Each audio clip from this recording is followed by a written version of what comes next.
বন্ধুরা, ভিডিওটি আপলোড করতে অনেকটাই লেট হয়ে গেল। আমাদের ভাইজ্যাক ভ্রমণের চতুর্থ ভিডিওটি আজ তোমাদের কাছে আবার নিয়ে চলে এলাম। আমি দোলন, পাশে থেকো সবাই। আর এডিল লাইফস্টাইলে সকলকেই স্বাগত জানাই।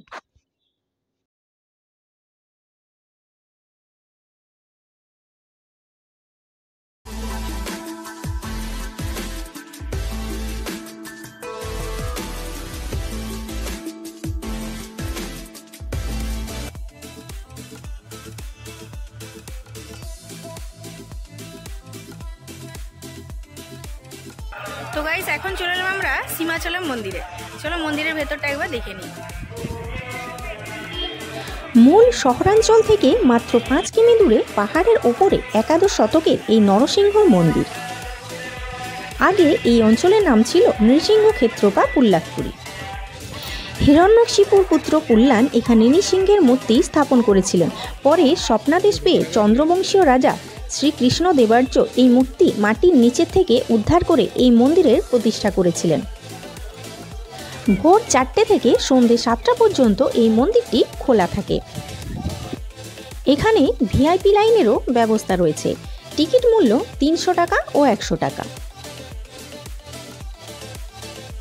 এটা হলো ইয়ারারা বিচ, আর এটা অনেকটা দূরে পড়ছে, অফবিটের মধ্যে পড়ছে, তাই জন্য অনেকেই আসে না এখানে সাধারণত।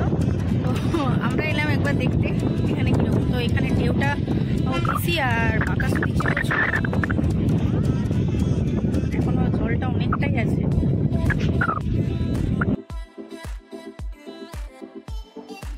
এই বীচটি অনেকের কাছেই অজানা হওয়ার কারণে এখানে সাধারণত পর্যটকদের আনাগোনাটাও কম পরিলক্ষিত হবে। তবে আগে এখানে সেরকম কিছুই ছিল না। এখন যা দেখলাম, দোকানপাতি, ঘর, এমনকি হোটেলেরও ব্যবস্থা রয়েছে স্টে করার জন্য। এই যে ডান দিকে দেখা যাচ্ছে ডলফিন নোজ, এখানে একটা লাইট হাউসও রয়েছে, যেখান থেকে ভিউটা খুব সুন্দর পরিলক্ষিত হয়। দুঃখের কথা এই যে এটা আমাদের দেখা হয়নি, কারণ আমরা গেছিলাম 11টার দিকে, আর এটার ওপেনিং টাইম দুপুর 3টে থেকে। এই বীচটি সাধারণত জেলেদের মাছ ধরার জন্য খুবই বিখ্যাত। আশা রাখি যে এই ভিডিওটি দেখার পর সকলেরই মন চাইবে এই বীচটি একবার ঘুরে আসতে। তাদের সকলকেই রইল আগাম অনেক অনেক শুভেচ্ছা। এবার যাব রোজ হিল চার্চ। বিশাখাপত্তনমের এটি একটি বিখ্যাত জায়গা। সাধারণত বিশাখাপত্তনম 3 দিক থেকে পাহাড় দিয়ে ঘেরা। তার মধ্যে একটি পাহাড়ের উপর অবস্থিত হলো এই রোজ হিল চার্চটি।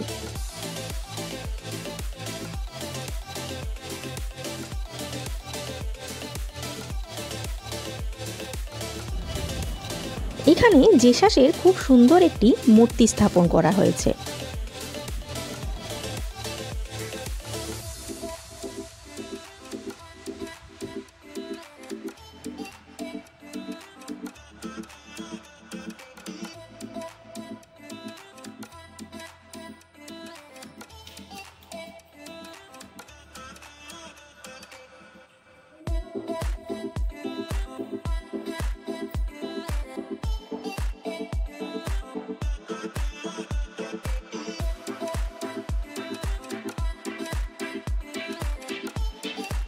যা কিছু ইন্ডাস্ট্রিয়াল এরিয়া রয়েছে সবটাই এখান থেকে দাঁড়িয়ে পরিলক্ষিত হয়। ট্রলারের মাধ্যমে বিভিন্ন দ্রব্যাদি এখানে যাতায়াত করে।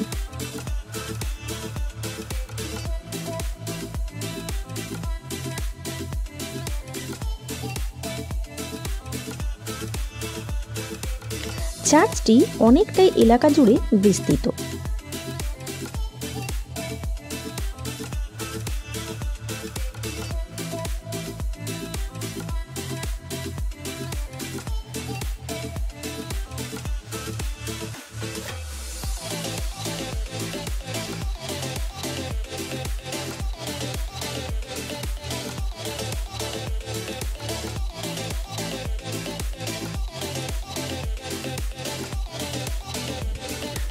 জায়গাটা বেশ অনেকটাই বড়।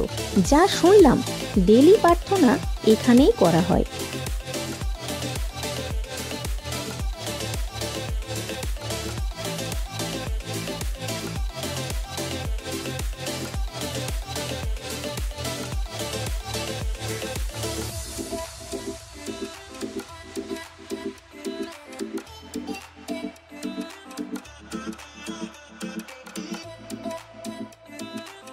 এবার আসলাম আরকে বিচ বা রামকৃষ্ণ বিচের ধারে। এটা ইয়ার্ডা বিচ থেকে আসার পথে প্রথমেই পড়বে, তারপর পড়বে ঋষিকোন্ডা, থোতলাকোন্ডা, সর্বশেষে পড়বে ভীমলি বিচ। আমাদের আজ বাড়ি ফেরার পালা। বেশ কয়েকটা দিন সমুদ্রের ধারে সময় কাটিয়ে খুবই এনজয় করলাম। যারাই আসবে এখানে ফিরে যেতে মন চাইবে না, কি বলো আমার দর্শক বন্ধুরা? তবে বলে রাখি, আমরা কোনো ট্রাভেলারকে নিইনি, নিজেরাই প্ল্যান করে ঘুরেছি। খরচটা একটু বেশি হলেও নিজেদের মতো করে ঘোরাটা সব দিক থেকেই ভালোভাবেই হয়েছিল। আমাদের ট্রেন অনেকটাই লেট ছিল। যার আসার কথা সন্ধ্যে 7:30 আসলো কিনা ভোর 4:30। এতটা সময় আমরা কি করব? তাই একটা প্রাইভেট হোটেল স্টেশনের মধ্যেই ভাড়া করে নিয়েছিলাম। তারপর স্টেশন থেকে বেরিয়ে উল্টো দিকে দেখলাম একটা রেস্টুরেন্ট, কোচ রেস্টুরেন্ট। এর সামনে বেশ কিছু স্টল রয়েছে। আমরা এখান থেকেই রাতের ডিনারটা সেরে নিয়ে রুমে এসে আবার শুতে না শুতেই উঠতে হলো 3টের সময়। আবার সেই হাওড়া করমণ্ডল সুপারফাস্ট এক্সপ্রেস। উঠতে না উঠতেই একটু ভয়ে গা শিউরে উঠেছিল। বাহানগা বাজারে সেই মর্মান্তিক দুর্ঘটনা হয়তো সবাই ভুলে গেলেও এর ক্ষত সবার হৃদয়ে স্মরণীয় হয়ে থাকবে। যে কোনো জায়গাতেই কিছুদিন কাটিয়ে যেদিন বাড়ি ফেরার পালা, মনটা যেন কেমন খারাপ হয়ে যায়। আমার মতো আর কে আছো যাদের ইচ্ছেটাও ঠিক একই রকমই? তাহলে দেখা হবে আবার অন্য কোনো ভিডিওতে। ভালো লাগলে একটা লাইক কমেন্টস করে চ্যানেলটিকে সাবস্ক্রাইব করে পাশে থাকা বেল আইকনটি প্রেস করে দাও, যাতে যে কোনো ভিডিওর নোটিফিকেশন শীঘ্রই তোমাদের কাছে এসে যায়। টাটা।